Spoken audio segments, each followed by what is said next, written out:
Hello, Blue Justin here. Still Justin, actually feeling a bit blue because I've been quite ill this week. Um, so I'm quite relieved that the haul for the week, which I'm just about to do, this is the weekly haul video, is quite small, so hopefully it won't take me too long to go through and I won't have to make it too choppy and changey as I have to make any swift exits. Let's not go into any more detail. But I still hope that I can get this up at the usual time, as long as I'm well enough to do the editing. Okay, so like I said, only a little haul this week, but I'm going through a reasonably good patch this afternoon, so let's get on with it.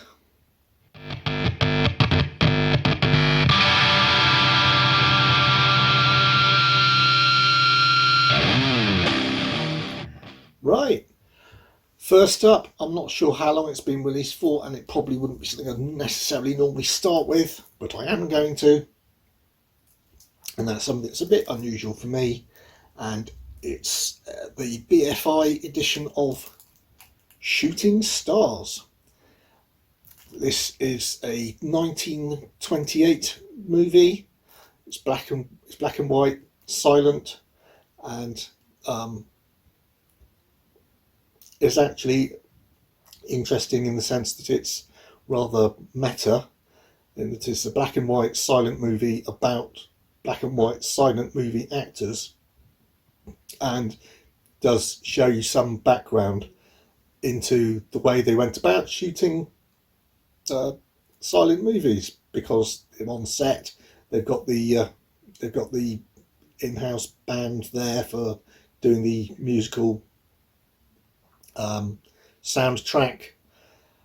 The story itself is about a couple who are both actors, and the husband discovers the wife is having an affair with a comedian, but meanwhile the wife is intending to leave the husband and head to Hollywood for a successful new career, leaving him behind, but rather permanently, in the sense that the plan is that she's going to, in the latest movie, exchange some fake bullets or blanks in one of the pistols for real ones and try to get him killed.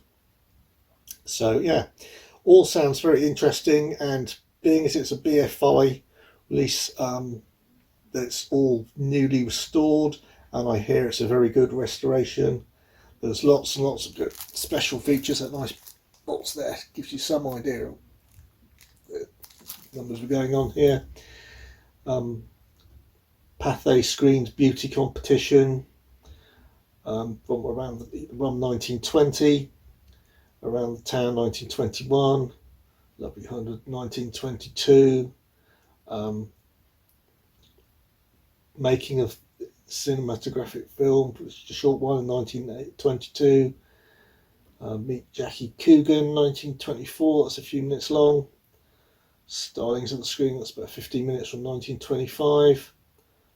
Opening of the British Instructional Film Studio in 1928 for a few minutes. There's a stills gallery, the original screenplay downloadable in PDF from the DVD. This is, like I said in the past, with the new Doctor Who Blu-rays, the problem is they put the PDFs on them, but very few people are able to get to the PDFs that way, because of the problems with actually having a Blu-ray drive attached to your computer. I know I don't have one. And it all comes with a lovely illustrated booklet with essays by experts and full film credits. This was shot in 1928. And it's presented in the correct aspect ratio of 1.33 to 1. And the soundtrack is being redone it's been yes, it's 5.1 DTS HD master audio, as well as the 2.0 PCM stereo, probably very original soundtrack. Again, it's like I said, silencer. Those are just music soundtracks. I'll say just. That's exactly what you're supposed to be doing. Right. So, like I said, I want to get on with it. That's good. And next up is another one I wanted to add to my collection. Luckily, being ill doesn't actually stop me being able to put on clothes, and also actually gives me a chance to take a little break between takes for this video. So anyway, yes, this week's, I believe, new release, this is Catwoman Hunted, the DC animated release. It's not very long, it's 75 minutes, and I think the steelbook art from this one is a lot nicer than the regular release art, and I think it'll make a very nice addition to my DC animated movies, especially my DC animated steelbook collection. The basic plot is Catwoman, being always attracted to emeralds, decides she's going to try and steal the world's largest emeralds. Unfortunately, it's presently in the possession of the world's most powerful crime juggernaut. So they put a price on her head, which ends up in her being pursued by their lethal assassins, various other lowlifes, as well as Interpol and Catwoman. So yes, looks like she's in a bit of trouble there. Will she escape? Watch the movie and find out, I think they say. Right, moving on. This is one you may not have seen, because I hadn't seen about it. I don't know how long it's been out. I don't think it's been very long. And this is called Kung Fu. It is actually a very loose reimagining of the David Carradine 1980s, was it? 70s even? Kung Fu series. In this particular case, they have changed the sex of the main protagonist, as they are wont to do nowadays. I don't have a problem with that, if as long as it's done well. Who knows if it's done well? In this particular case, the young lady in question drops out of college with apparently a quarter-life crisis. I don't think you could have one of those. I suppose it's like a midlife crisis in college. And goes on a life-changing journey to an isolated monastery in China, where she immerses herself in Shaolin Kung Fu. However, when she comes back to San Francisco, she finds out it's turned into a criminal-led or infested city, and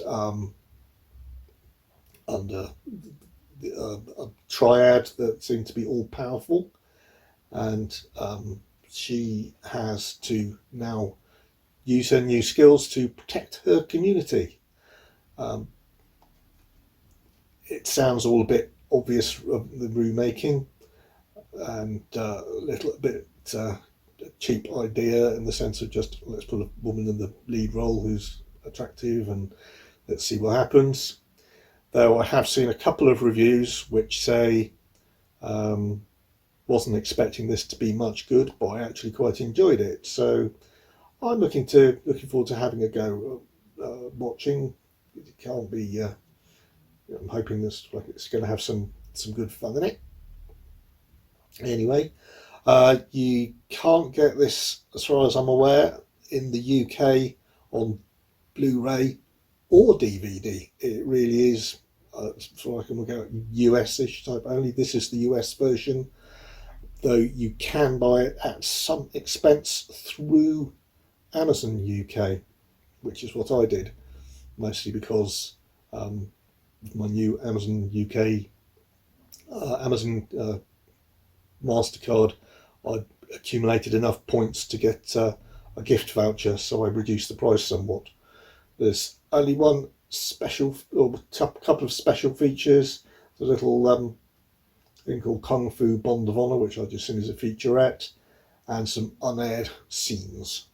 So yeah, it's going to be a little bit of fun, I think. I don't think there's going to be anything outstandingly new or outrageously fantastic about it, but I think it's going to be, like I said, a bit of fun. Next up we have, it's this week's Mondo 4K MCU release, which is the Avengers Assemble. Now, I know that everywhere else in the world this was called the Avengers, and only in the UK is it Avengers Assemble. But personally, I, unlike a lot of people, don't mind the title, especially in the sense that it was the first time they had assembled, if you like, all the Avengers from their separate films together, and also that was the rallying cry in the original comic books of the Avengers, which used to call them to battle to fight the major foes, usually called out by Thor, if I recall correctly. But I don't think it actually gets used in this film. I don't think it actually gets used, the phrase Avengers Assemble, until much later in the Avengers sequence of films. But no, very nice looking Mondo this week, I think, with Loki in big central position on this one. Quite unusual to have him in such a prime spot on the covers from my recollections of earlier or different versions of this release, like non-Mondo ones. And there he is holding the all-important Tesseract. I'm sure pretty much everybody who's watching this video, and anybody who's interested in watching or picking up this version, will know the plot, etc. So I'm not going to really go into that. So there we go. That is the Mondo. There we go. And it has Dolby Atmos, which is always nice. Right, moving on again. I think, yes, this one is this week's release. I know that everyone was expecting it last year, but it got pushed back at least a couple of times, but it got pushed back a really long way. And this is one by 88 Films, and it's The Legendary Weapons of China. Now, I hope and think that this is likely to be uncut. I think there might have been releases in the UK before where it was cut, but I'm hoping 88 Films have managed to get it through uncut this time. I mean, a lot of times have changed, I think, since last it was released. And also on top of that, I think if you go to their site, when you order it, there hardly seems to be any difference, or no difference at all, between ordering a copy from the US or the UK. So presumably it's the same release discs, or apart from the encoding will be the same anyway, rather than, if not, the region locking. I'm not sure about. Actually, no, it says on the back it is A and B region friendly, so it will be the same disc whether you get it in the US or the UK, which again is another good indication that it isn't cut for the UK market. This is so you got a new slipcase as well. It's limited edition features, booklet notes, poster, high definition remaster, English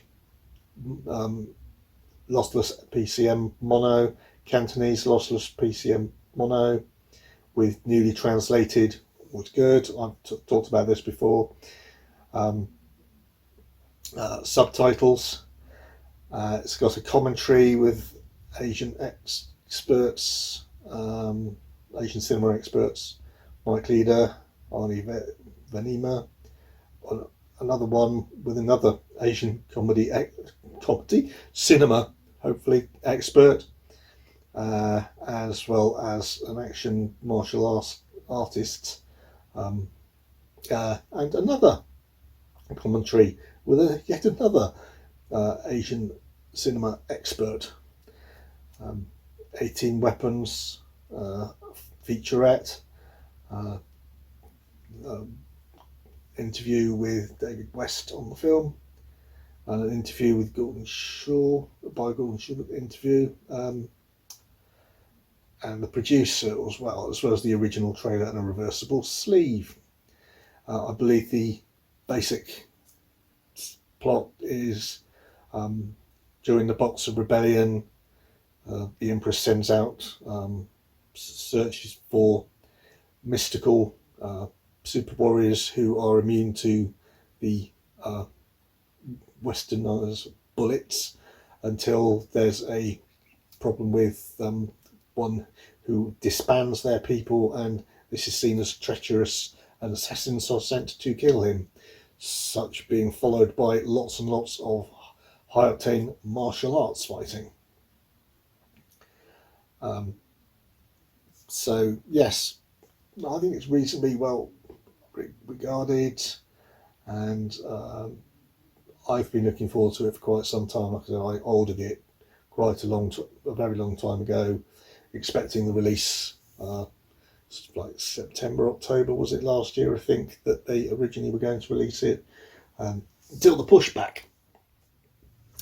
And next up we have, yep, I got it, the new Resident Evil, Welcome to Raccoon City. This is the 4K Steelbook, Savvy exclusive. You'd never have guessed I was going to get that one, would you? 15 rated due to strong bloody violence, gore, horror and language. I know that hasn't received the best of receptions, a lot of that which is down to the special effects being not CGI, especially special effects not being particularly good compared to what you'd expect from a modern CGI based or strongly requiring movie, that sort of thing nowadays. But and also down to people's belief that a lot of the roles were miscast. But at the same time, it does get some plaudits for trying to stick a lot more closely to the games than the original series of movies, which did seem to go very much off-piste very, very quickly, appropriate for the Winter Olympics. I believe that despite the fact that it does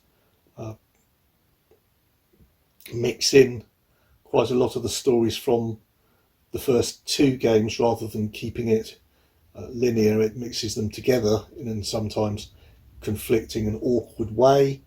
At least, as I said, I'm giving it some praise for trying to make it closer to the games, which I know that a lot of the fans of those games were hoping that it would do. And like I said, at least it tried. But even though in some places a lot of people felt that it did not succeed.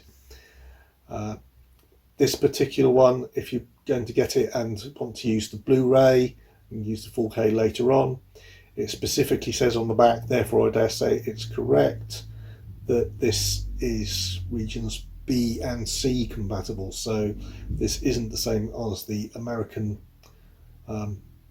Blu-ray disc in there. It does have Dolby Vision and Dolby Atmos, so apart from the special effects that might let it down, apparently, one can appreciate the picture quality,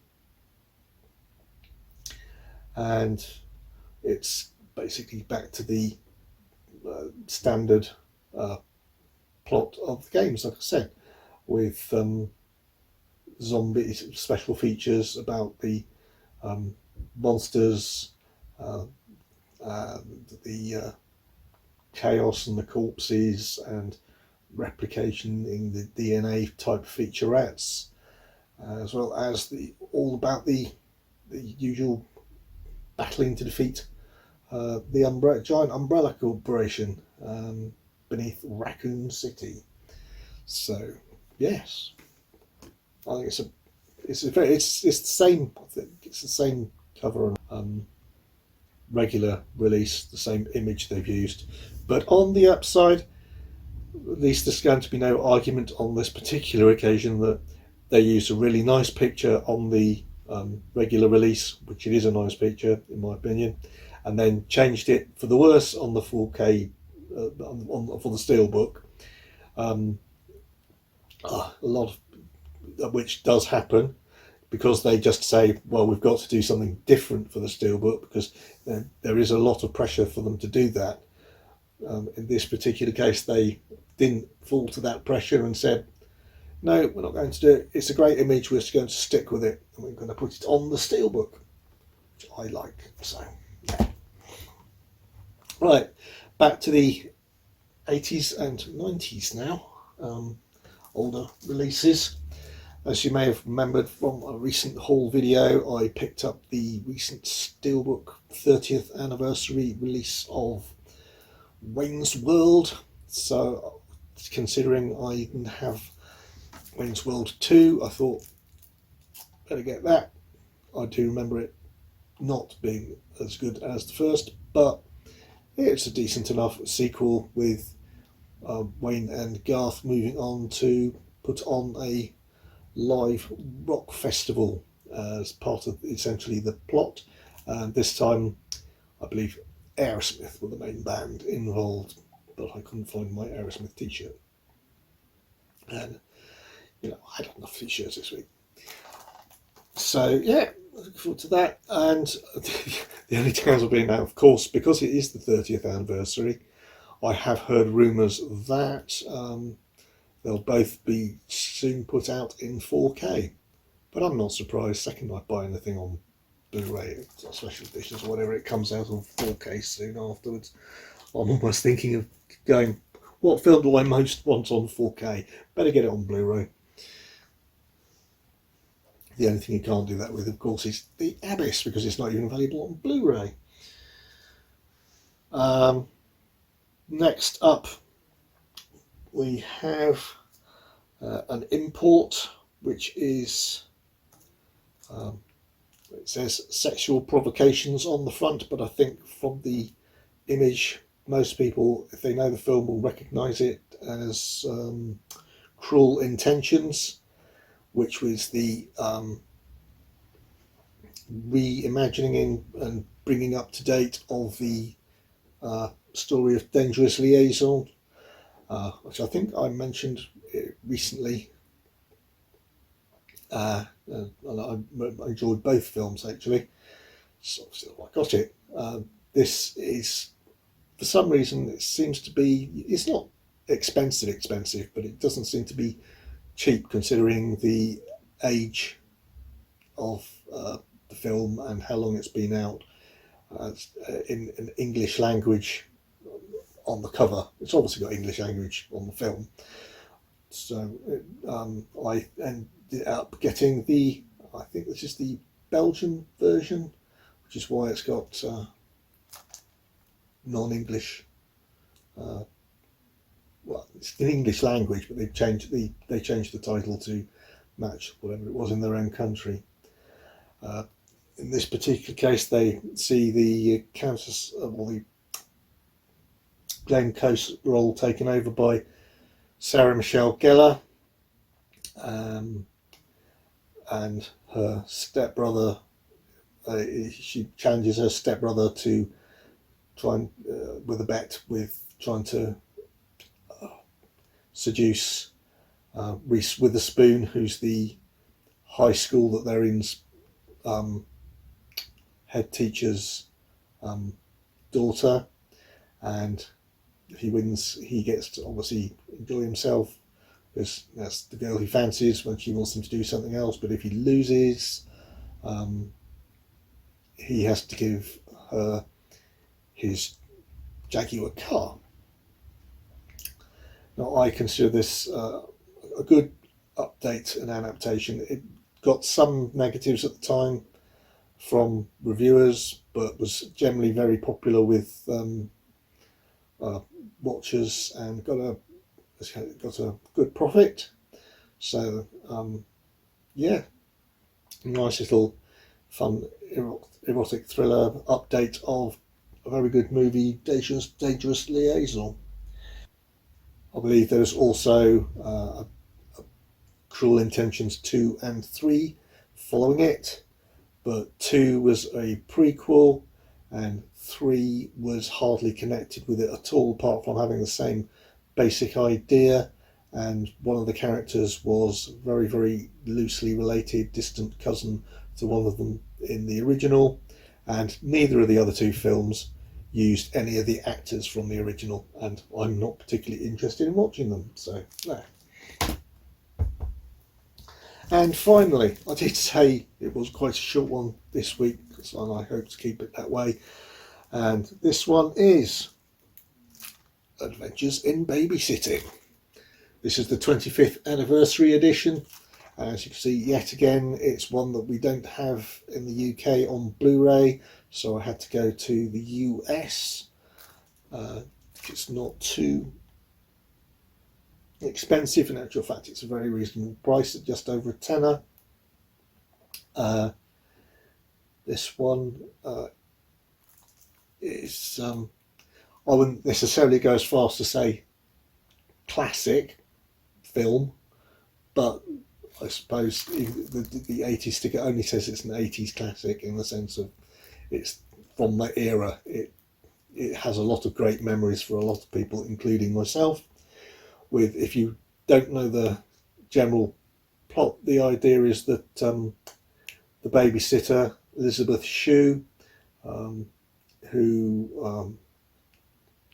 was nominated for Best Actress a few years later for Leaving Las Vegas, has her date night cancelled with her boyfriend, and so she accepts the job of babysitting, expecting a boring night of watching TV and hopefully the kid's not playing up too much. Then finally, when she's there, suddenly gets a frantic phone call from her best friend who's stuck downtown in the bus station. And in those days, of course, you don't have mobile phones, so it's calling from the landline at a bus station. Can't just move out and find out where you're going. So she has to go and get down there and help her friend out and help get her home. But obviously she cannot leave the children behind to fend for themselves. So they have to come with her, and so begins an adventurous and very, very funny trip across town with all the children in tow and meeting various characters along the way. And it is actually a very funny and very well regarded and quite correctly so film. I recommend it to anybody, especially at that price. So, as I say, that's my haul for this week. Hopefully it will be out on time, and hopefully I will be feeling better soon. I hope you've watched my recent live appearance and hope it didn't come across too badly. That's on Playtendo Guy's channel. I'll probably put another link to his channel and that video down in the description now that it is up as the recorded version. So yeah, like I said, okay, I'm going to go and have another lie down now because I'm not feeling too good, and I'm going to leave you there. And you all try to stay well, or at least better than I am, and look after yourselves. And it isn't COVID, don't worry, I've checked. But yeah, keep on enjoying whatever you're doing, all the films, all the TV, all the YouTube channels that you watch. And I shall hopefully see you again very, very soon. And if you did like this one, as I keep on forgetting to say, please hit the like button, and it does help the channel.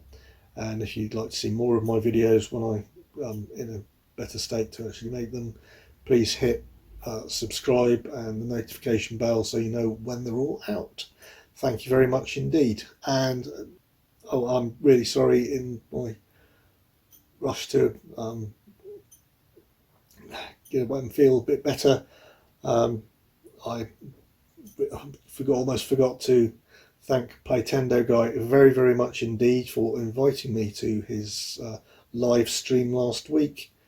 And also thank you to those who saw that and subscribed to the channel, my channel, since then. And I hope I haven't let you down with this new video. Like, I also hope, of course, I haven't let down any of my previous subscribers as well. But in the meantime, I'm going to leave you. Cheers.